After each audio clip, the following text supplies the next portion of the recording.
Mr. Bamsey remix, page 444. Christmas time is near again.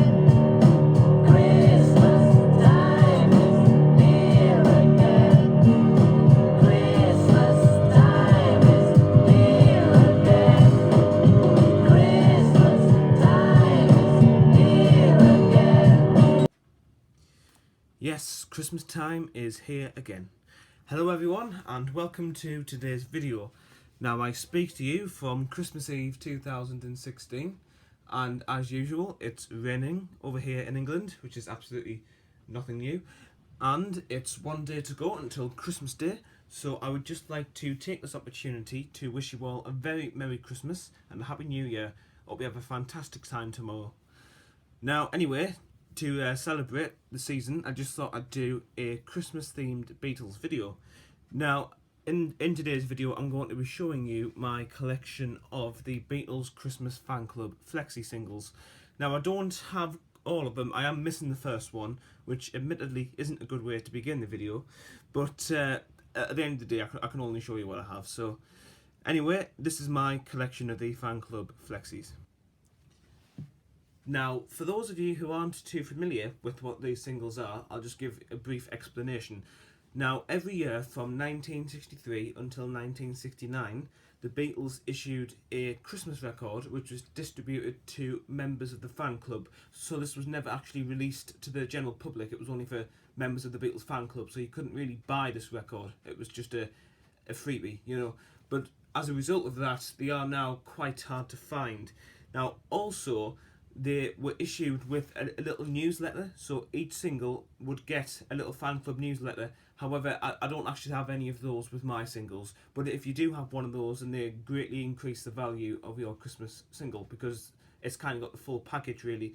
And even better if you can get it with the original brown sort of paper wrapping that it came in, and I have seen examples of that in person, then that's fantastic. But anyway, I've just got the singles to show.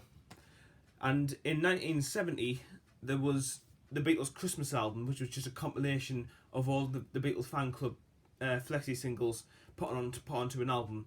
And in America, it was just called the Beatles Christmas album, but over here in the UK, it was called From Us to You. And it's incredibly difficult to get a copy of the UK version. I think the US one's slightly easier to get, but the UK one's absolutely ridiculously expensive. But anyway, so that's just a brief history of these singles, and I'll get on to showing them now. So as I mentioned previously, I don't actually have the very first Christmas record, unfortunately, but I do have every other one. So this is their second one, another Beatles Christmas record. It's got the official Beatles fan club thing up here, and this one plays on 45 RPM, but that's not the case for all of these singles. And if we look on the back, it says here in this little box, the special record is not for private or public sale. It is distributed free of charge to members of the official Beatles fan club. Play at 45 RPM using a normal LP stylus. So yep, that again just says that this never actually went on sale. It was only given to members of the fan club. And it gives you a nice little write-up on the back by the Beatles press officer, Tony Barrow, who did a lot of their early write-ups. And this was issued in December 1964. This was their second one. And Anne Collingham and Bettina Rose wish to thank EMI Records Limited for permitting the production of this record, and producer George Martin for supervising the actual taping. And they were the, I think they were the heads of the Beatles fan club, I think. And it says the Beatles record exclusively for the Parlophone label, yep. And it gives you the address of the fan club there, in case you want to join. Okay, so that's the cover, so now we'll take a look at the actual record. Oh, also, you'll note that it does actually have flip backs, so although these sleeves are very fragile, you must be careful with these because they are very, very thin. But they were still quality made with the flip backs, so that's nice to see. Okay, so here is what the label looks like for the second Beatles Christmas record. To be honest, I think the label stays pretty much the same for all of the singles. And once again, it says not for sale, issued free of charge to fan club members in December 1964. And there wasn't an awful lot to say about this label really, it's quite plain. And this is the Flexi itself.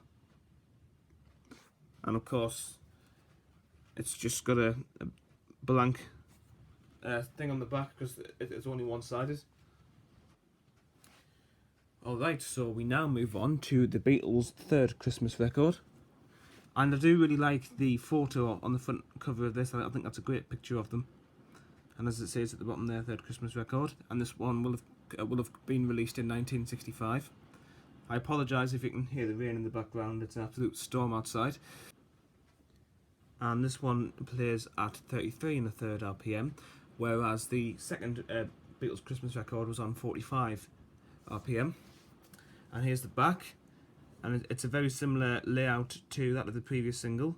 It's got the third Christmas record, it's got the flip backs, has the same notice at the top, that is not for private and public sale, has another write-up from Tony Barrow, and then it's got, again, the same thing at the bottom here about wishing to thank you, my records limited, etc. And this was issued in December 1965, and again, it's just got the address at the bottom. And here is the label for the third Christmas record. This one is actually a different colour to the previous one. The last one was red in terms of the text, and this one's kind of like a olive green colour. And it's nice that they've changed it a bit anyway. And again, not for sale, issued free of charge to fan club members. Yep, and again has a blank rear side. And the next one was released in 1966, and it certainly has a very colourful cover. I think it's a really brilliant cover. And this is Pantomime, Everywhere It's Christmas. And in terms of content, it's certainly one of my favourite Beatles fan club Flexis. I'll show you the back. So this one is different. It plays on 33 and a third RPM. But anyway, it doesn't have anything by Tony Barrow. Instead, it just has all the different impressions and funny sketches that the John Lennon and the Beatles do on this single, which are all absolutely hilarious. I think A Rare Cheese, Two Elderly Scotsmen is probably one of my favourite ones. But anyway, you also get a couple of songs, Everywhere It's Christmas and Please Don't Bring Your Banjo Back. And it's just a great bit of fun, really. So if I think you can hear these on YouTube, actually. I'll put a link in the description if I can find them. And also at the bottom there, it's got just the same thing about not for public sale. So the label for this Christmas record is pretty much identical to that of the third Christmas record in terms of colour, except obviously it's got a different title on the label. Okay, so next up is the 1967 Christmas record with a very interesting cover. And here it is. Lots of different photographs, facing lots of different ways, some are upside down. I suppose you can kind of hold this cover either way up. But you can tell which way it goes because of the back. And here is the back. And the reason I really like this Christmas record is that it contains the song Christmas Time Is Here Again, which I think is fantastic, and it's the one I played at the beginning of this video. And this is also on 33 and a third RPM. And there's also a few other bits of nonsense on here.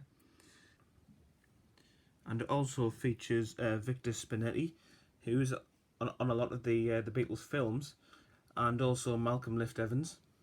And interestingly, the sleeve was not only designed by John Lennon and Ringo Starr, but also by Julian Lennon, which was John's son.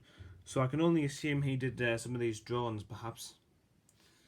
And the usual stuff at the bottom there.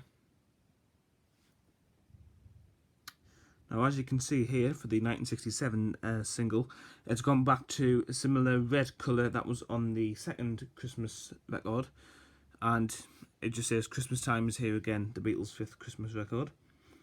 And that's pretty much all there is to say. They're pretty simplistic labels, to be honest. They aren't like the Parlophone labels, which have loads of perimeter text and everything. Now, I think this is definitely one of the most interesting covers of the lot. This is the 1968 Christmas record, and I think it certainly reflects not only the kind of the psychedelic period that we're going through, but also maybe kind of George Harrison's Indian influence on the cover here, which I really like. And as it says at the bottom there, Christmas 1968. And here is the back of the cover. Right. Their sixth Christmas record, recorded in November 1968 in the lush London homes of Beatle John and Beatle Paul, and in the back of Beatle Ringo's diesel-powered removal van somewhere in Surrey. Very interesting. And in the bottom there, same stuff. I really like the back picture that you get there too. That's really good. Now, this is actually going to be difficult to see. For some reason, the label on the 1968 one is actually literally just kind of black. You know, it's not white with colourful text. It's just black. But it's got the same sort of information as before, except it's going to be difficult to see, I know. At the bottom there it says the Beatles record exclusively for the Apple label rather than the Parlophone label. And that is obviously because in 1968 they changed over from Parlophone to Apple. And it says play first this side and then turn over for part 2. So this is the first Christmas Flexi that actually has 2 sides on it. So although there's no actual label, there is content on this side. And finally, we have the Beatles' 7th Christmas record, which was released in 1969. And I do really like the cover on this single. And if we look on the back, there are some nice little drawings there, which was courtesy of Richard Starkey and Zach Starkey, as it says at the top there. So you just get a little write up at the top. It says, the Beatles wish all of you a happy Christmas and may the 70s give peace a chance, which was of course a single by John Lennon in 1969. And just the usual stuff, the special record may be freely broadcast but is not for private or public sale. There we go. So this was the last Beatles Christmas record. Interestingly, it says printed in England by West Brothers, and it's surprised that wasn't done by Gowden Lofthouse. But maybe Gowden Lofthouse wouldn't have dealt with something that wasn't really, you know, for purposes of selling. This was just like free giveaway. I don't know. But anyway, the record is like this. So similarly to the 68 one, it's just black. However, the text is actually silver this time, so you can read it without having to hold it up to the light, which is definitely a wise decision, I think. And also, like the 1968 one, this one has 2 sides. Play first this side, then turn over for part 2. And part 2 is on the B side here, which doesn't have a label again, but there is still stuff on here. Alright, so that is the end of today's video. So as I said at the beginning, I hope you have a very Merry Christmas tomorrow. Hope you have a great time.